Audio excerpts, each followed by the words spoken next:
Pessoal, boa noite a todos, tudo bem? Vamos iniciar hoje a nossa live, né, para falar, para dar andamento aí aos nossos assuntos. É, Antes de começar, só queria até me desculpar com vocês aí pela quarta-feira, né? Eu não consegui participar da live por conta da probleminha aí de saúde. Minha pressão estava meio alta e aí eu fico com enjoo, tontura, né? Aí acabou não conseguindo gravar, né, nem estar com vocês no horário que a gente combinou. É, Hoje a gente vai mudar um pouco nossa vertente de assuntos, né? A gente vai começar a trabalhar com a parte de sistema de gestão da responsabilidade social, né? Então muda aí um pouquinho daquilo que a gente vinha trabalhando, que era a parte de saúde e segurança do trabalho. Por que a gente, só para a gente fazer um apanhado, né, para que fique tranquilo para vocês a compreensão do porquê que a gente está caminhando dessa maneira. Eu havia comentado até presencialmente, né, na aula do dia 16 do 3, né? Nós faríamos primeiro a abordagem sobre o sistema de gestão de saúde e segurança do trabalho, que é já efetivamente a praia que vocês têm mais proximidade com a área de meio ambiente, né? Um alinhamento um pouco maior, então a gente faria uma ação um pouco mais extensa, abordando os requisitos do sistema de gestão. Então, a gente passou lá todo aquele nosso ciclo de PDCA, usando a título de exemplo as normas do Sistema de Gestão de Saúde e Segurança do Trabalho, no caso a OSA 18001 e a ISO 45001. A gente vai agora trabalhar com as particularidades, né? O que no sistema de gestão de responsabilidade social existe de diferente e o que em um sistema de gestão de qualidade existe de diferente, né? Em relação a esse sistema de gestão de saúde e segurança do trabalho que nós trabalhamos. Vocês já tiveram na UC anterior o sistema de gestão ambiental, por isso ele fica de fora dessa nossa abordagem aqui dessa UC. Eu separei algumas coisas aqui para a gente comentar, né?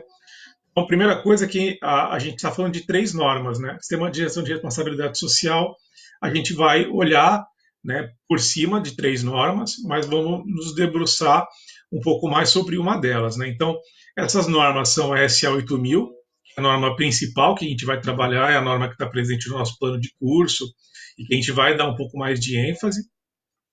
Ela fala sobre ela é mais voltada à efetivação dos direitos no trabalho, né? Então a gente vai falar um pouquinho sobre o que é responsabilidade social dentro da ótica da SA 8000. A gente vai falar um pouquinho por cima da NBR 16001, que é uma norma brasileira sobre sustentabilidade, mas que ela é voltada à responsabilidade social, o título dela e tudo mais. E a ISO 26000, que é uma norma não certificável, é uma norma só para referência. Ela fala aí, no caso, de uma outra ótica também aplicável à responsabilidade social. Tá? Então, aí, no caso, vai passar por três normas, sendo que com maior ênfase, né, com maior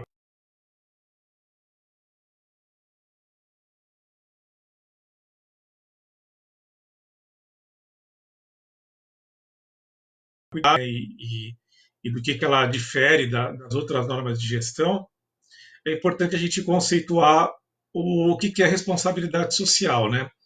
E aí a gente consegue separar esse conceito de duas maneiras que são bastante diferentes, bastante distintas entre si. Boa noite, Vanderlei. Existe a responsabilidade social dentro do ponto de vista assistencialista, né, que é um ponto de vista que ajuda, né, ajudar as pessoas, ajudar, contribuir com a sociedade, a atender às necessidades básicas dessa sociedade. E eu tenho a responsabilidade social, que é o que a gente vai trabalhar com um pouco mais de ênfase, é o que a SA 8000 trabalha, que é voltada ao respeito, né, e não ao assistencialismo. Esse respeito no que diz respeito aos direitos já adquiridos. Né? Então, a relação de trabalho estabelecida entre empregados e empregadores, ela requer aí para a gente alguns cuidados que dizem respeito à responsabilidade social. A gente vai olhar, e a ESA 8000 faz, ela gera esse olhar sobre a efetivação desses direitos, a garantia de que haja efetivamente a proteção do trabalhador em relação ao cumprimento dessas obrigações pela empresa. Né? Então a gente vai verificar, às vezes, muita convergência no que a SA 8000 estabelece, com o que a gente já tem no Brasil na consolidação das leis do trabalho, na CLT. A gente vai falar de alguns itens, né, quando a gente fala, por exemplo, de trabalho infantil. Isso não é uma realidade jurídica no Brasil, né? Ou seja, o Brasil já aboliu, né, essa prática do ponto de vista legal, é claro, né, há muito tempo. A gente sabe que na ilegalidade isso ainda acontece. A gente fala sobre discriminação, quando a gente fala sobre práticas disciplinares, sobre liberdade de associação e negociação coletiva, pegar esse último item aí a título de exemplo, isso tem na CLT, né? Se a gente pegar a CLT, ela fala sobre a liberdade de associação e negociação coletiva. Então ela já vem, a SA 8000, muito convergente com aquilo que a gente já tem na legislação do Brasil. Tá? Então a gente, para o Brasil cumprir os requisitos, né, específicos da SA 8000, é menos difícil do que para países que não têm uma legislação de proteção do trabalhador. E aí a SA 8000 passa a ser, de fato, um grande diferencial. Então a gente sempre vai olhar a responsabilidade social, existe a ótica assistencialista e a ótica de efetivação, de garantia dos direitos, né, que é esse segundo conceito que a gente vai aí ao longo das aulas de responsabilidade social, que não vão ser muitas, a gente vai só abordar, talvez em uma ou duas aulas, os requisitos específicos, né, da SA 8000, que porque a SA 8000 é composta por 9 itens. Né? A gente pegar o índice, né, o sumário da SA 8000, são 9 tópicos. Né?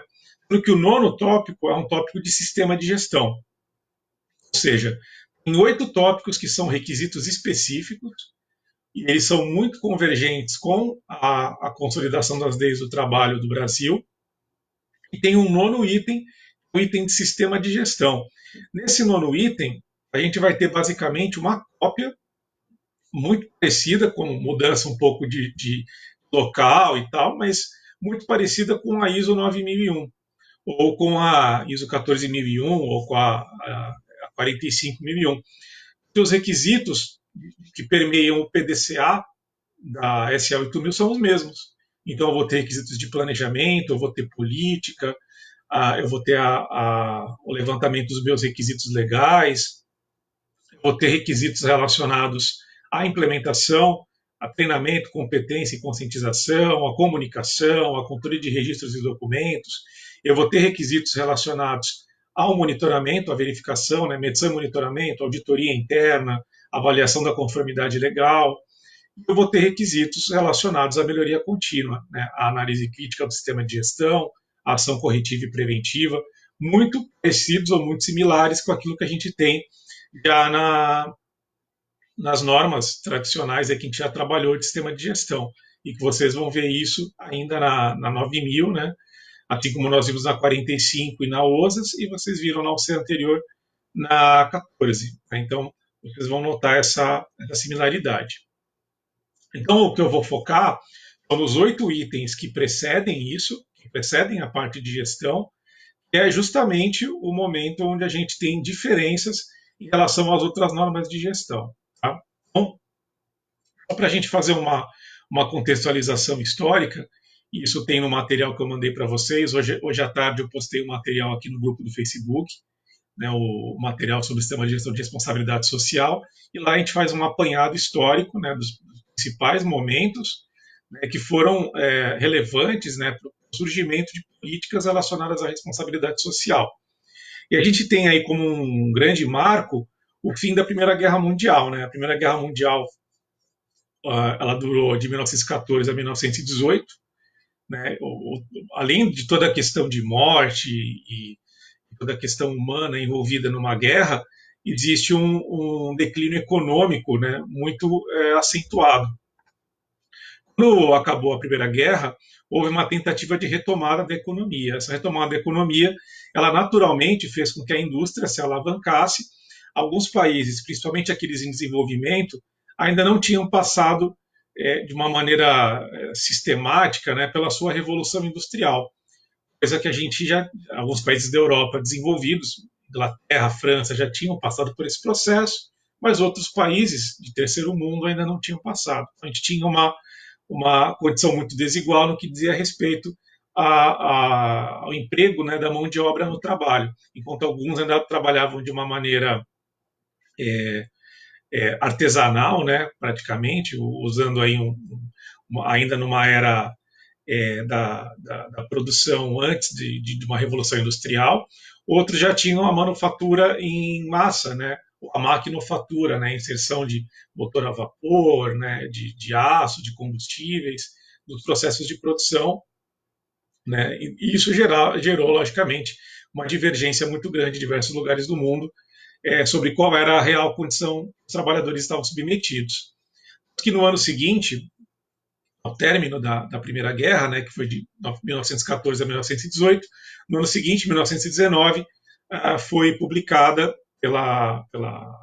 publicada não, né, na verdade surgiu, através da Organização das Nações Unidas, a OIT, a Organização Internacional do Trabalho, né, que é uma articulação da ONU voltada a assegurar as condições de trabalho de maneira igualitária em qualquer parte do mundo, né, através de convenções e recomendações. Então, o que a gente encontra, se a gente até colocar isso na internet, colocar lá OIT Brasil, a gente tem um site em português, onde eu tenho todas as recomendações e convenções da OIT. A OIT funciona, os seus tratados com relação à condição de trabalho funcionam através da publicação desses dois tipos de documento, que são as convenções e as recomendações. As convenções, né, como o título já sugere, elas foram convencionadas, ou seja, todos os países membros entraram num acordo no que diz respeito à convenção e eles tendem a seguir de maneira muito equiparada, né, e a ratificar em seu território as diretrizes daquelas convenções. Então, a convenção ela é promulgada pela Organização Internacional do Trabalho e os países membros trazem isso por meio da internalização à sua hierarquia jurídica. Então, o Brasil, por exemplo, pega uma convenção da OIT, que não é uma lei, mas é uma convenção internacional, e copia esse texto, ou transcreve isso para dentro do nosso ordenamento jurídico. Se a gente pegar a convenção, a Consolidação das Leis Trabalhistas, a CLT, a gente vai ver, logicamente, muita convergência com as convenções da OIT já existentes à época, já que quando a CLT foi publicada em 1943, a primeira versão da CLT, lá no governo Vargas, ela já foi publicada visando atender uma série de requisitos da Organização Internacional do Trabalho. Em 1977, né, houve alteração da CLT com a inclusão de um novo capítulo, né, sobre a segurança e medicina do trabalho. Esse novo capítulo também seguia diretrizes da OIT. A gente teve aí, por exemplo, a Convenção 155, que é a convenção que trata efetivamente da segurança do trabalho, né, da saúde e segurança do trabalho. Então, é um exemplo de um momento onde a legislação nacional, o ordenamento jurídico do Brasil, seguiu uma orientação, uma convenção que ela é internacional. Tá? Então, a SA 8000, né, a norma SA 8000, uma norma de gestão, foi publicada, o grande objetivo era assegurar que essas convenções internacionais fossem, de uma certa forma, auditáveis. Ou seja, eu conseguisse verificar que todos os países, né, que quiserem aderir e ter um certificado de sistema de gestão da responsabilidade social, todos eles tenham efetivamente a garantia do cumprimento dessas convenções da OIT. Então, a gente vai pegar as convenções fundamentais da OIT, eu até coloquei no slide para vocês quais são, numeradas, bonitinho, né? Vocês podem depois, se tiver interesse, ler esses textos na íntegra, né? Que às vezes é válido. A gente vai ver que as convenções fundamentais da OIT convergem com os 8 capítulos da SA 8000. Então, a SA 8000 é uma norma de responsabilidade social que tem por finalidade a garantia dos direitos do trabalho, direitos a condições mínimas de trabalho, foram já previamente convencionados pela OIT. A SA 8000 não cita diretamente a OIT, ela não faz essa menção de uma maneira direta, mas a gente consegue confrontar uma informação com a outra e verificar. É para isso que a norma efetivamente foi publicada. E isso é o que assegura, né, e o que motiva o seu funcionamento. Então, SA 8000, para vocês terem então, também um conceito que eu coloquei no slide, mas que é válido a gente trabalhar, é uma sigla do inglês, né, Social Accountability. Né, então, que seria responsabilidade social, traduzindo aí para o português. O órgão que publica e que gerencia a SA 8000 é um órgão chamado SAI, que seria Responsabilidade Social Internacional, ou Social Accountability International. Né? Então, eu tenho aí o órgão chamado SAI. Não existe, né, dessa maneira, uma acreditação da SA 8000 no Brasil específica. Né? Então, eu não tenho uma tradução oficial da SA 8000, eu não consigo isso de uma maneira como eu tenho da 14.000 ou da 45, que foram acreditadas pela ABNT. Então, a ABNT compra a norma, a gente chama ela de NBR ISO 9001, NBR ISO 14.001, NBR ISO 45.001.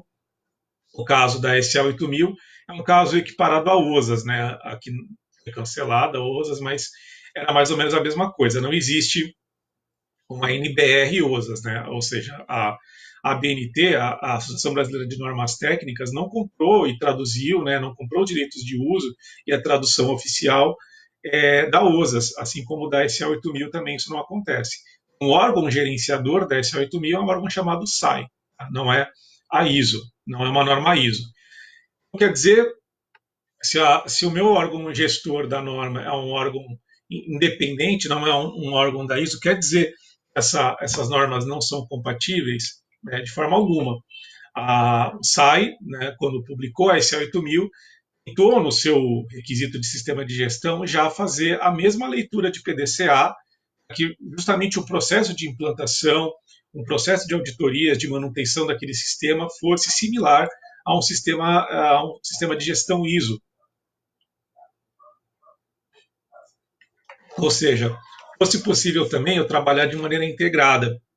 Então, quando a gente, nossos últimos encontros, a gente fala sobre integração de sistemas e sistemas de gestão integrado, não é porque a norma é gerenciada por um organismo independente da ISO que não consigo trabalhar de maneira integrada. Então, eu posso fazer, sem nenhum tipo de problema, um sistema de gestão integrado entre meio ambiente e responsabilidade social, usando a ISO 14001 e usando a SA 8000. Tá? É possível, é normal, pode acontecer sem nenhum tipo de problema. Tá? Inclusive, são duas normas que são bastante sinérgicas, né? E a gente consegue trabalhar de maneira interessante quando as duas são juntas.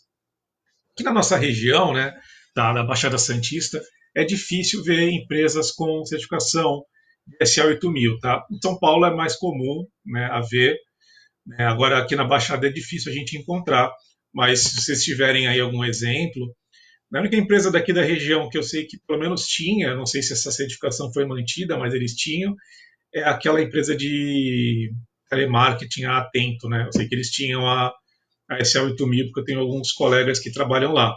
Se vocês tiverem aí alguma vivência aí de alguma empresa aqui da Baixada que tem a SA 8000, né? Depois coloquem aí para a gente, acho que é um dado interessante.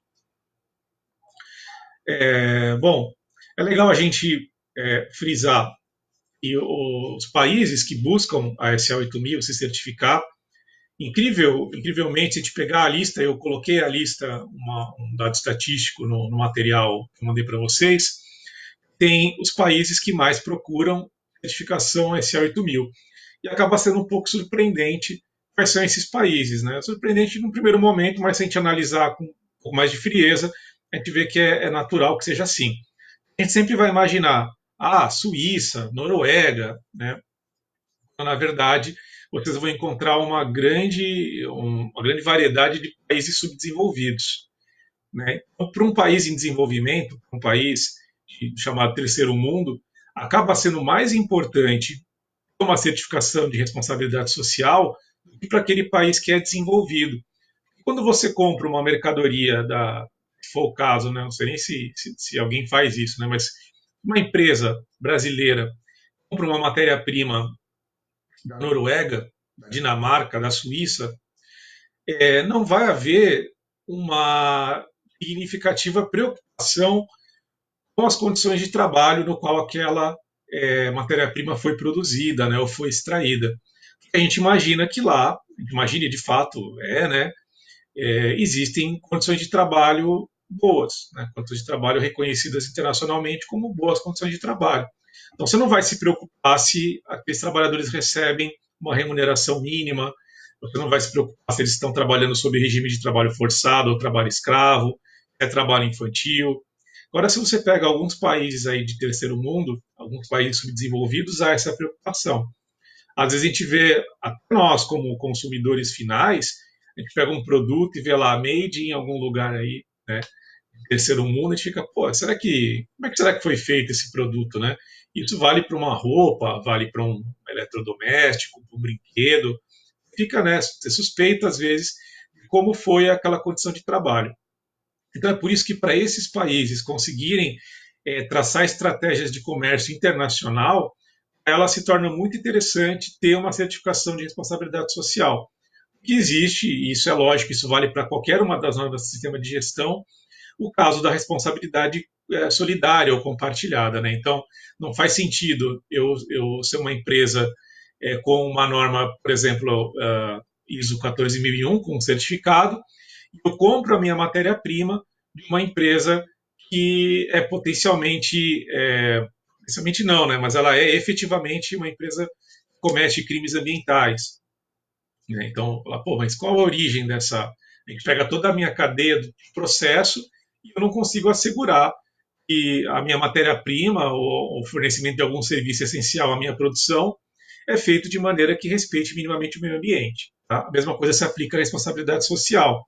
Não faz sentido eu ter uma certificação SA 8000 e a matéria-prima a qual eu uso no meu processo de produção foi feita ou extraída com trabalho escravo, trabalho infantil. Tá? Isso seria um exemplo de um não cumprimento da responsabilidade solidária e compartilhada que é aplicável às normas do sistema de gestão, né, como um todo. Então, esses países, né, que são países de terceiro mundo, subdesenvolvidos, passa a ser mais interessante ter uma certificação que diga para o mundo inteiro, olha, nós temos condições de trabalho dignas aqui, nós cumprimos as convenções da Organização Internacional do Trabalho e temos condições mínimas de respeito e de assegurar o direito dos trabalhadores. Tá? Então, isso acaba sendo um interesse maior de países subdesenvolvidos. Eu vou dar uma passada breve, tá? no, que, no que são os requisitos, os 8 requisitos antes do sistema de gestão, né? Porque são 8 requisitos ISO 8000, mais o nono, que fala de sistema de gestão, e sucintamente o que a norma diz sobre esses requisitos. Eu vou, logicamente, não só me ater a essa live, mas eu vou publicar para vocês depois no Facebook e pedir para que a Ana Paula coloque também no Classroom alguns vídeos ilustrativos, né, que são alguns links de vídeos e que mostram casos de descumprimento sistemático de alguns desses requisitos que a norma prevê. Não são nem empresas com certificação ISO 8000, são empresas diversas, mas que descumprem requisitos que são previstos na ISO 8000 e não teriam, obviamente, dessa forma, condição de obter essa certificação. Então, eu vou primeiro ler os 8 requisitos rapidamente, né, e depois a gente vai falar um pouquinho sobre cada um deles. Então, requisito número 1 é o trabalho infantil, o 2 é o trabalho forçado, o 3 é saúde e segurança do trabalho, ou saúde e segurança, como chama-se na norma, né? O quarto é a liberdade de associação coletiva e negociação coletiva. O quinto fala sobre discriminação de qualquer natureza. O sexto fala sobre práticas disciplinares. O sétimo sobre o horário de trabalho. E o oitavo sobre remuneração. Então, o que a gente consegue enxergar desses requisitos? O trabalho infantil, obviamente, é proibido pela norma, né? Ele é repudiado pela norma. A gente já tem, na maior parte dos países, né, do mundo, a abolição do trabalho infantil nos países que são articulados à ONU, né, e participam das convenções. Já existe uma idade mínima para o trabalho. No Brasil, a CLT também garante uma idade mínima para o trabalho. A norma em si ela não estabelece essa idade, né? A norma que eu digo é a SA 8000, então respeita-se aquilo que a legislação local estabelece. Então, a SA 8000 vai ter é que a idade mínima deve respeitar a legislação de cada país. Tá? Então, com isso, entende-se no Brasil, que é um país que é signatário da ONU, que segue as convenções da OIT e que tem uma legislação, embora questionável em alguns pontos, mas existe uma legislação de proteção do trabalho, que é a CLT, eu já tenho ali uma certeza de que o trabalho infantil ele é, no Brasil, proibido. Tá? Então, embora ele exista maciçamente, principalmente nas regiões mais afastadas dos centros urbanos, né, onde a gente não tem uma efetiva fiscalização, não tem um efetivo monitoramento por parte dos órgãos públicos, a gente vai encontrar, infelizmente, né, ainda a prática do trabalho infantil.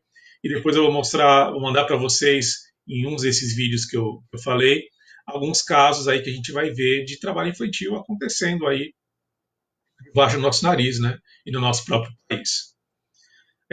O segundo requisito ele fala sobre trabalho forçado. O trabalho forçado, né, ele é uma tentativa, esse conceito de tornar contemporâneo o que se trabalhava com a ideia do trabalho escravo, né? Quando a gente falava de trabalho escravo, de pegar lá a Lei Áurea, né, de 1888, o que ela abolia efetivamente não era o trabalho escravo, né, era o trabalho forçado, que a gente, de uma maneira anacrônica, de uma maneira, um anacronismo, a gente chamava aquilo de trabalho escravo, que considerava-se que era escravo aquele cara que estava preso numa fazenda, numa, numa lavoura lá e trabalhava de maneira sob ameaça e sob de maneira coercitiva, né? Esse conceito foi sendo retrabalhado e ressignificado de acordo com o avanço da legislação trabalhista. Então, hoje em dia, quando você tem condições análogas ao trabalho escravo, que são condições que não cumprem efetivamente os direitos de proteção do trabalhador, proteção que eu digo no sentido amplo, né? Não é só no sentido físico de segurança, mas em todo o sentido de proteção, de conseguir assegurar direitos.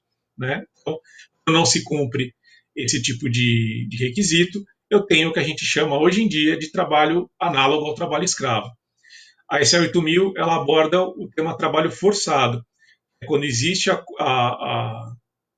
práticas coercitivas, ou seja, o trabalho é realizado sobre ameaça, sobre um pagamento de dívida, sobre pessoas armadas, né, dificultando a saída daquele trabalhador, a retirada dele daquele ambiente. Tá? Então, isso também, obviamente, é proibido pela SA 8000 e é repudiado pela Organização Internacional do Trabalho com base ali nas suas convenções. O requisito 3, que é o requisito de saúde e segurança, ele é muito sucinto, tá? Então ele não é nada perto da nossa legislação do Brasil no que diz respeito à saúde e segurança. O que ele trata ali é basicamente da existência de algumas medidas básicas para a subsistência dos trabalhadores nos ambientes de trabalho. Então, aí vai entrar a questão de banheiros, de fornecimento de água, vai entrar a realização de exames periódicos, exames de saúde, a realização de treinamentos, que é um apanhado geral de garantia de condições mínimas em termos de saúde e segurança. Ele foi baseado na Convenção 155, que também trata de forma genérica, e vocês vão ver uma similaridade grande com o capítulo 5 da CLT, que é o capítulo que aborda a medicina e segurança do trabalho. É muito simplificado. Depois o Brasil, logicamente, no ano seguinte, publicou lá a portaria 3214 e as normas regulamentadoras, primeiro 28 normas, depois foram expedidas normas, mas a gente tem uma legislação muito mais robusta, né? Então, esse é um ponto simples ali de cumprir, mas devem ser asseguradas condições mínimas de saúde e segurança aos trabalhadores.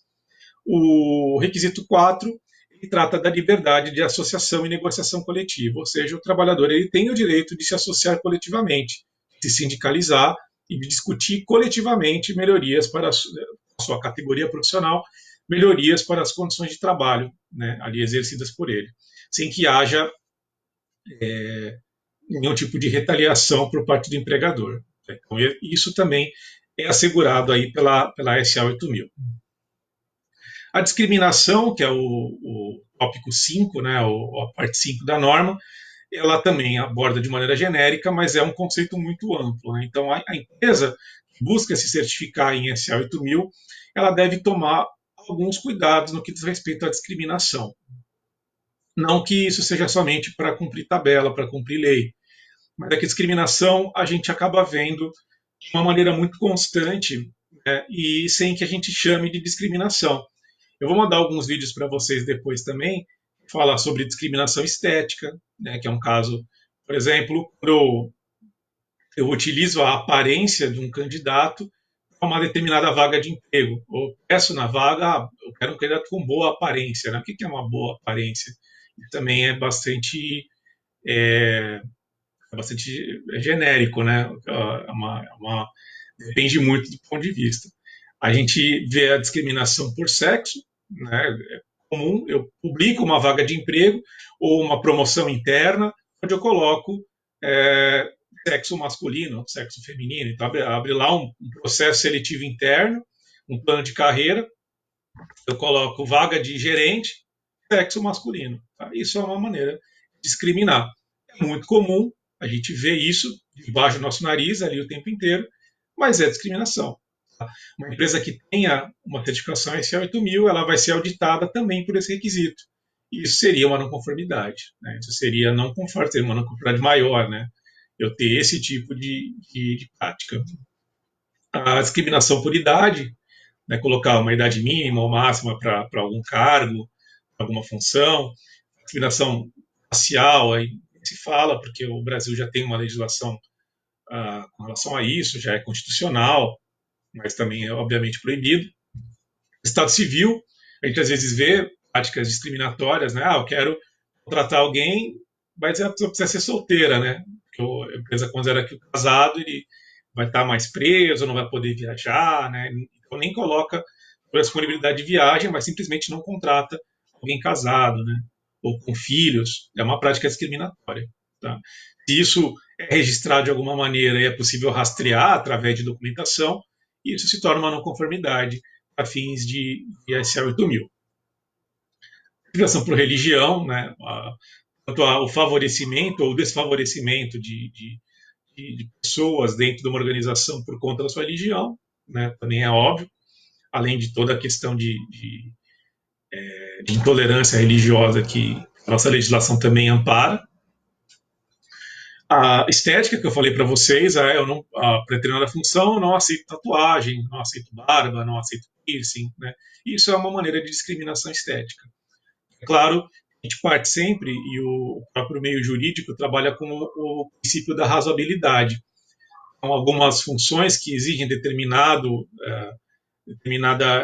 estética padrão, né, determinadas formalizações, né, acaba ponderando esses casos, mas eu vou mandar para vocês alguns vídeos que mostram, por exemplo, discriminação por tatuagem. A empresa falou, olha, não admitimos expressamente pessoas com tatuagem. Então, é o tipo de coisa que, além de ser contra a lei, né, porque descumpre a própria CLT no que diz respeito à discriminação, a própria Constituição, aliás, no que diz respeito à discriminação, né, além disso, seria uma não conformidade, pensando da ótica do sistema de gestão. Também, obviamente, sobre a orientação sexual, mesma coisa, né? A pessoa que não contrata gays, não contrata transexuais e tem isso expressamente, isso é muito velado, né, no Brasil e no mundo. Né? Muitas empresas realmente não contratam, mas nem todas as empresas têm a cara de pau de colocar isso no papel, né, de colocar isso num procedimento, num registro, na divulgação de uma vaga. Né? Então, é um pouco mais velado, mas infelizmente é muito comum. E também a discriminação por doença, né, que é um outro caso. Uma pessoa que tem uma. A gente às vezes vê muito se fala disso na parte de saúde e segurança do trabalho, no que diz respeito à questão dos exames admissionais, periódicos, né? Então, o exame admissional ele não tem ideia de vetar a contratação de um trabalhador por um problema pré-existente, exceto se esse problema pré-existente o torna inapto para a realização daquela atividade. Aí ele não vai conseguir ter um atestado de saúde ocupacional e ele está inapto para aquele trabalho. Agora, se, por exemplo, um trabalhador ele é soro positivo, né, ele jamais poderia ser discriminado, né, ou ser descartado de um processo seletivo, né, por conta dessa condição, se a sua condição física não impede que ele realize aquele trabalho. Né? Então, tudo está sempre atrelado ao trabalho que vai ser realizado. Agora, é óbvio, né? Uma pessoa que tem labirintite, ela não vai ser admitida para um trabalho que requer que faça uma atividade em altura, por exemplo, ou que conduza um veículo, uma máquina industrial, um equipamento autopropelido. E não é uma questão de discriminação, é a própria preservação da sua saúde. O sexto item, né, da SE 8000 fala sobre as práticas disciplinares. Então, práticas disciplinares não são permitidas. Né? O que seriam práticas disciplinares? Advertências formais, suspensões, né? Isso não é permitido dentro da ótica da SE 8000, embora no Brasil seja permitido. Né? Então, é claro, pode haver, a empresa pode ter uma política disciplinar, né, mas a exposição do trabalhador com relação a isso, o constrangimento gerado com relação a isso não é permitido. Né? Então, existe uma certa delicadeza e tem que ter uma certa sensibilidade na análise desses itens. O que seria considerado uma prática que exporia o trabalhador a um constrangimento por aquela prática disciplinar e o que seria natural de uma política de tratamento de desvios ali e tudo mais. Né? Então, sempre aí requer uma ótica um pouco mais cuidadosa. O item 7 fala sobre o horário de trabalho. Nós já temos uma jornada padrão no Brasil de 44 horas semanais que cumpre as métricas aí internacionais para isso. Tá? Então, no Brasil não é problema, mas obviamente em países onde se trabalha 50, 60 horas por semana, isso vai se tornar um problema no que diz respeito à SE 8000. O último requisito da SE 8000, antes de sistema de gestão, né, é o requisito 8, ele fala sobre remuneração. A remuneração ela deve atender a remuneração mínima estabelecida localmente, então a gente tem salário mínimo nacional, salário mínimo regional, mas além disso deve ser possível que o trabalhador ele consiga despender de um determinado valor para fins de lazer, para fins de práticas aí recreativas, né, e não deve ter dinheiro contado ali, o que é muito fora da realidade do Brasil, onde a gente tem um salário mínimo que a gente não consegue entender como é que um trabalhador ou uma família consegue viver, né, às vezes com um salário mínimo, né, de maneira legal. Então, é bem difícil entender isso também dentro da ótica da SE 8000, no que diz respeito ao salário mínimo do Brasil, que é tão baixo, né? E tem países que é mais baixo ainda, claro. O nono e último requisito, ele fala sobre sistema de gestão. Aí eu não vou abordar isso a fundo, porque a gente já viu todos aqueles requisitos do PDCA. Eles são os mesmos requisitos. Tá? A política, a identificação de requisitos legais, a medição e monitoramento, o controle de registros de documentos, é tudo aí que a gente já viu. Nada difere, né, tanto que eu consigo trabalhar, né, de maneira integrada com algumas ferramentas. Eu posso ter um procedimento único, por exemplo, de controle de registros.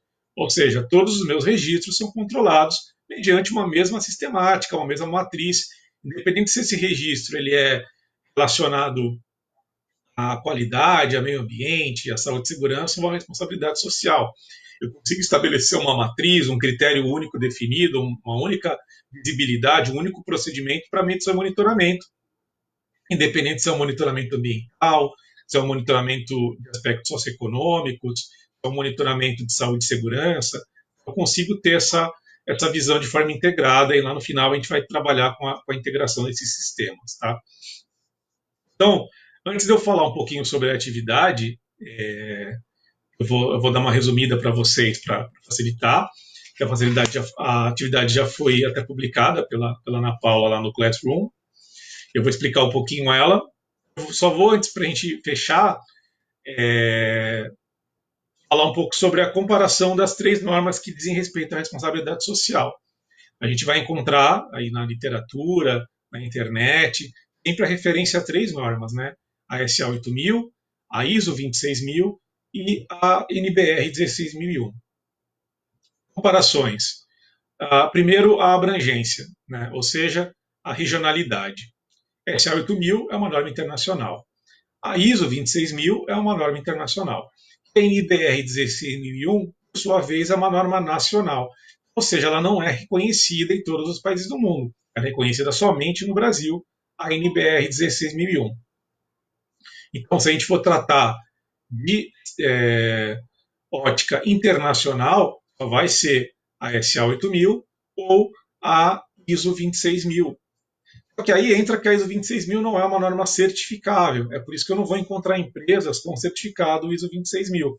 Então, se eu quero ter uma certificação de responsabilidade social que tenha abrangência global, eu preciso efetivamente ter a SA 8000. Eu poderia ter a NBR 16001, que é uma norma também certificável, ela aborda uma ótica um pouquinho diferente, que eu vou mostrar para vocês já já, vou falar sobre a ênfase dela, mas ela é uma norma certificável nacional. Tá? Acaba perdendo um pouco o sentido eu tê-la, né? Já que eu não consigo estabelecer relações comerciais utilizando como um dos meus diferenciais competitivos mercadologicamente o fato de eu ter um certificado de sistema de gestão. Então, não me agregaria da forma como a SA 8000 agrega. A ênfase dessas três normas, né? A SA 8000, como a gente falou, ela é uma norma que fala de assegurar direitos. Ela é a responsabilidade social não enquanto assistencialismo, mas enquanto assegurar direitos do trabalhador, né? Relação de trabalho. A ISO 26000, ela também fala da relação de trabalho, porque ela é focada nas partes interessadas, né, nos stakeholders relacionados ali à organização, e ela também cai um pouco para a linha do assistencialismo, tá? É algo que a SA 8000 não aborda simplesmente, não tem essa relação. E a NBR 16001, por sua vez, é uma norma de sustentabilidade, tá? Social, econômica e ambiental. Ela é uma norma que abrange de uma maneira ampla a questão da sustentabilidade. Tá? Ela aborda. Ela é uma norma interessante, né, de fazer a leitura, até a certificação dela ela é ainda mais convergente com as normas ISO, né? Ela tem os mesmos aspectos ali do que diz respeito à distribuição dos itens do sumário, é tudo muito parecido, né? Então tem ainda maior convergência nesse ponto, que a estrutura da norma, na nossa leitura, ela é ainda mais convergente, né, com as demais normas de gestão. Esse A8000 não tem essa similaridade toda na distribuição da sua estrutura, mas eu consigo identificar todos os itens do meu PDCA lá na SA8000 também. Tá? Então, embora eu tenha que fazer um depara, né, tenha que fazer uma correlação, eu consigo identificar esses itens também. Então, vou falar um pouquinho da atividade. Né? A atividade é uma atividade simples, né? Eu quero que vocês façam isso usando as palavras de vocês, a visão de vocês, mas eu não vou ler ela aqui, tá? Ela já foi para vocês lá no Classroom, mas basicamente é um estudo de caso. Eu quero que vocês analisem uma situação hipotética. Né? A situação é da construção de um terminal de containers, um terminal portuário, numa área que era habitada por uma comunidade de pesca. Eles tinham uma cooperativa, uma comunidade pesqueira. Essa comunidade ela não vai ter ali mais a continuidade de suas atividades econômicas, é a construção de um grande terminal portuário. Essa galera estava numa área de invasão, né, o que é muito comum na nossa região, isso é muito comum também. Né, então, se eles não tinham uma escritura, né, das suas residências, eles não puderam legalmente se manter naquele local. Aquele local era uma área privada, a área era então uma ocupação, a área foi invadida por esses moradores, né, ocupada por esses moradores, fizeram uso ali para fim de atividade econômica deles e de subsistência. Né. Então eu quero que vocês pensem quais estratégias, quais ações em termos de responsabilidade social do que diz respeito a assegurar direitos, né, isso na ótica da SA 8000, podem ser tratadas, podem ser pensadas ali por essa empresa. Isso envolve parcerias público-privadas, né, envolve aí mecanismos aí de qualificação de mão de obra, de parceria, tá? Pensem aí com bastante mente aberta que tipo de ações poderiam ser travadas ali por parte dessa empresa, por parte desse terminal, para assegurar um menor impacto socioeconômico naquela região. Ou seja, não gerar índices de desemprego, não gerar uma comoção popular, né? Não gerar pessoas com problemas habitacionais que não vão ter mais onde morar. Então, o que daria para se fazer pensando na ótica da responsabilidade social, ou pelo menos para se tentar, né? Então, um estudo de caso simples ali, vocês podem fazer isso em forma de dissertação ali, dê uma opinião de vocês. Não tem número mínimo máximo de linhas, tá? Às vezes pode ser uma única ação, ela tem uma grande efetividade, seja bem assertiva, ou podem ser várias ações menores. Fica em aberto aí para que vocês façam essa análise, tá? Vocês pensem, vocês deem uma pesquisada, uma estudada nas possibilidades e se quiser, vão trazendo, vão conversando comigo, vão sugerindo, tá? Para a semana que vem a gente faz a entrega dessa atividade e a gente entra também na parte de sistema de gestão de qualidade. Tá bom? Essa ficou a nossa maior live já está com quase 50 minutos, tá? Agradeço a quem está presente, vou deixar ela salva aqui no Facebook para consulta posterior e vou colocar também no YouTube para quem não conseguiu acessar pelo Facebook, tá bom? Só por hora é isso. Bom final de semana para vocês, tá? Descansem, busquem aí ficar com a família de vocês, se distrair um pouquinho e voltem ao estudo aí na segunda-feira. Hoje eu permaneço à disposição de vocês via WhatsApp, via Skype até às 22h30, tá? Se alguém quiser já dar adiantado em alguma coisa da atividade ou quiser tirar dúvidas, quiser fazer algum comentário também, eu fico aberto aí a conversar com vocês, tá bom? Pessoal, mais uma vez, bom final de semana para todos, tá? E até.